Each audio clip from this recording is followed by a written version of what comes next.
I woke up and it was just like this pain. And the pain was so bad that I thought that I was actually having an aneurysm. As a single mom of young children, my first thought was, okay, I need to make sure that the kids are okay because I have to go to the hospital. I remember calling my mom and I remember calling 911. A lot of people were not listening to me when I was saying something is wrong. And really one of the last memories that I have while I was on the ground was seeing was kind of looking up and seeing my son. Did my kid just witness me die?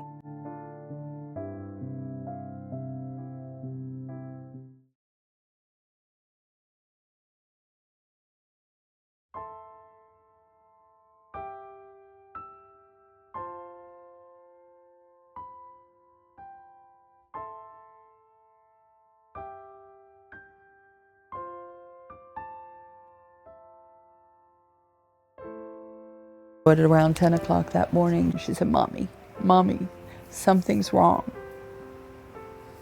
Something's wrong.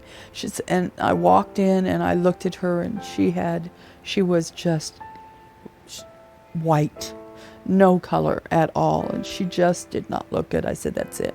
We're going to the hospital. So I went into my bedroom to get my phone to call 911. And she yelled, Mommy! And then I walked in and she was on the floor and her face was drooping and she was having a stroke. She couldn't move. There is nothing that could ever prepare you to see your person looking that way. She was ventilated. Her entire face was swollen in one. She was unrecognizable.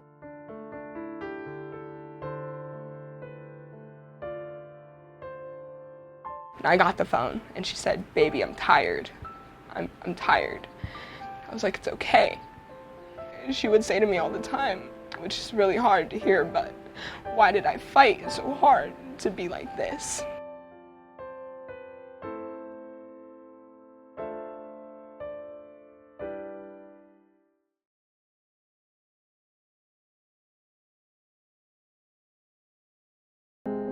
I finished my walking, I went downstairs for our pre-shift, and at that time I felt really overheated.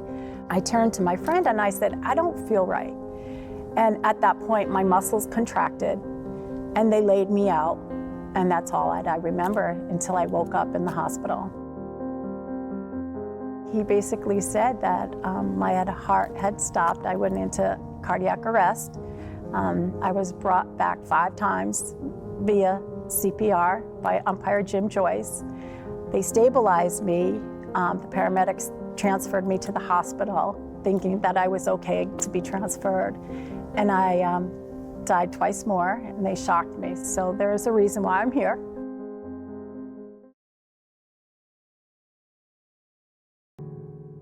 Jordan was a bright little girl who loved anything that was pink, sparkly, girly, neon. She liked to take charge of her little brother, and she was just so sweet. Her heart was so tender. I'm thinking, okay, I'm just your average 30-year-old girl who just had a baby. I'm like, what? I don't know anything about this. Once she was diagnosed, we had to deal with her being on medications. The valve that was faulty in her heart had to be replaced with a prosthetic valve, and that prosthetic valve required blood thinners. Now, the blood thinners caused so many issues in her body. We were constantly in the hospital because of the side effects of the blood thinners. She had stomach bleed, a brain bleed, seizures, all kinds of different issues that happened over the next, few months prior to her transplant. I was so excited, and I kind of was heartbroken at the same time because I knew that Jordan had to have a perfect heart from a child who had no condition. So that meant that the child who passed away was a total accident, or something happened to the child that wasn't supposed to happen, and it broke my heart that another mom was grieving. She was still kind of crawling around at 2 years old, and then probably a few weeks after her birthday in October, she's finally started walking.